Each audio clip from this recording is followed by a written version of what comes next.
siapakah Yesus? Dan yang kedua, apakah orang Kristen menyembah manusia? Yang ketiga adalah mengapa Yesus perlu berdoa dan berpuasa? Kalau dia Tuhan, kenapa Yesus harus berdoa dan berpuasa? Seperti itu. Oke, saya akan menjawab. Yohanes 1 ayat 1 berkata, pada mulanya adalah firman. Firman itu bersama-sama dengan Allah, dan firman itu adalah Allah. Dan Yohanes 1 ayat 14 berkata, firman itu telah menjadi manusia dan diam di antara kita. Jadi firman Allah adalah Allah itu sendiri. Dan firman Allah telah menjadi manusia. Siapakah itu? Itu adalah Yesus. Jadi Yesus adalah 100% manusia dan 100% Allah. Jadi dia adalah pribadi Allah dan manusia 100%. Jadi dapat dikatakan adalah Yesus adalah manusia ilahi. Nah, mungkin saudara bertanya kepada saya, kalau Yesus adalah Tuhan, kenapa dia harus berdoa dan kenapa dia harus berpuasa kepada Allah? Jawabannya adalah karena Yesus datang sebagai manusia, dia menjadi manusia. Karena dia adalah firman Allah itu sendiri, dia menjadi manusia. Dia mau menjadi teladan untuk kita semua. Dia mau mencontohkan kita semua sebagai manusia. Kita harus beribadah kepada Allah yang hidup, kepada Allah seperti itu. Dan Yesus kalau memang Tuhan, kenapa Yesus nggak langsung aja semua orang mati langsung masuk surga? Kenapa Yesus harus capek-capek turun ke dunia ini, disiksa, mati, dan disalibkan? Kenapa kalau dia memang Tuhan, kenapa dia nggak langsung aja buat semua orang masuk surga gitu? Padahal dia adalah Tuhan yang berkuasa kan? Jawabannya adalah karena Allah yang kita sembah adalah Allah yang konsisten dengan perkataannya, dengan janji-janjinya, dengan hukumnya. Dia konsisten sama semua perkataan dan hukumnya. Itu adalah Allah kita, Allah yang konsisten. Jadi Yesus yang adalah Allah sendiri, dia adalah firman itu sendiri yang menjadi manusia. Dan sebetulnya ada dua sifat utama dari Allah. Yang pertama, Allah itu adalah penghukum, Allah yang adil. Yang kedua adalah Allah yang mengampuni. Kalau kita lihat di dua sisi ini adalah hal yang sangat bertolak belakang, gak bisa menyatu. Karena di satu sisi Allah harus menghukum. Kalau Allah adil, Allah yang menghukum, otomatis surga kosong karena semua manusia pasti masuk neraka. Tetapi kalau Allah itu Allah yang mengampuni, artinya Allah gak boleh jadi Allah yang adil. Karena Allah itu mengampuni, jadi artinya semua manusia pasti masuk surga, gak ada yang di neraka, neraka kosong artinya. Nah, dua hal ini sangat bertolak belakang, gak bisa menyatu. Oleh karena itu manusia yang berdosa otomatis harus masuk ke neraka. Karena apa? Karena Allah itu adalah Allah yang adil, Allah yang menghukum, Allah yang gak toleransi sama dosa, Allah yang gak toleransi sama kejahatan. Karena dia adalah Allah yang maha kudus, Allah yang harus mengadili. Padahal dan di Roma 3 ayat 23 dan Roma 6 ayat 23 mengatakan semua manusia telah berdosa dan telah kehilangan kemuliaan Allah. Dan setiap upah dosa adalah maut.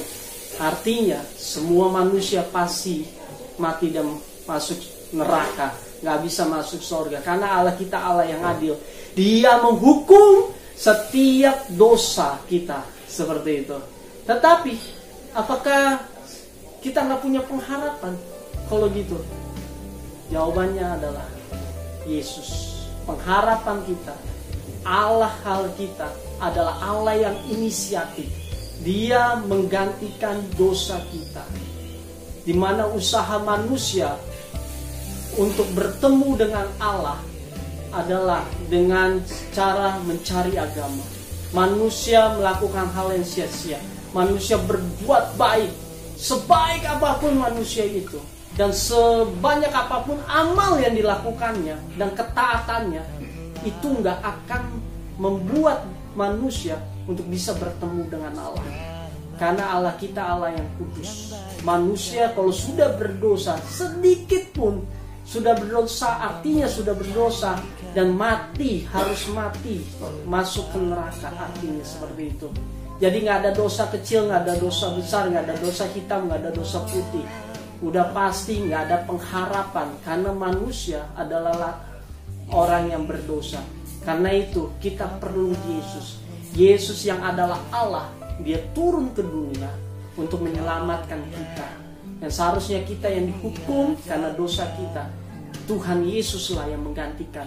Oleh karena itu Yesus tetap menghukum, dia tetap Allah yang adil, dan dia Allah yang mengampuni. Dan ini akhirnya menjadi satu. Dia adalah Allah yang adil, yang menghukum, dan dia Allah yang mengasihi. Ini bisa menjadi satu. Kenapa dengan bisa menjadi satu?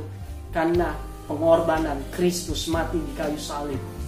Kristus menjadi jalan kita untuk datang kepada Tuhan. Pada firman Tuhan juga mengatakan, Yohanes 3 ayat 16, karena begitu besar kasih Allah akan dunia ini, sehingga ia telah mengaruniakan anaknya yang tunggal, supaya setiap orang yang percaya kepadanya tidak binasa, melainkan beroleh hidup. Yohanes 14 ayat 6 mengatakan, kata Yesus kepadanya, akulah jalan dan kebenaran dan hidup. Tidak ada seorang pun yang datang kepada Bapa kalau tidak melalui aku. Jadi Yesus adalah jembatan, jalan di mana kita bisa menuju kepada Bapa dengan cara kita percaya kepada Tuhan. Yesus adalah jalan kebenaran itu dan hidup. Dan pada Roma 10 ayat 9 mengatakan, Yesus, sebab jika kamu mengaku dengan mulutmu bahwa Yesus adalah Tuhan dan percaya dalam hatimu bahwa Allah telah membangkitkan dia dari antara orang mati, maka kamu akan diselamatkan. Artinya kita percaya kepada Tuhan, mengaku dengan mulut kita dan percaya dengan hati kita.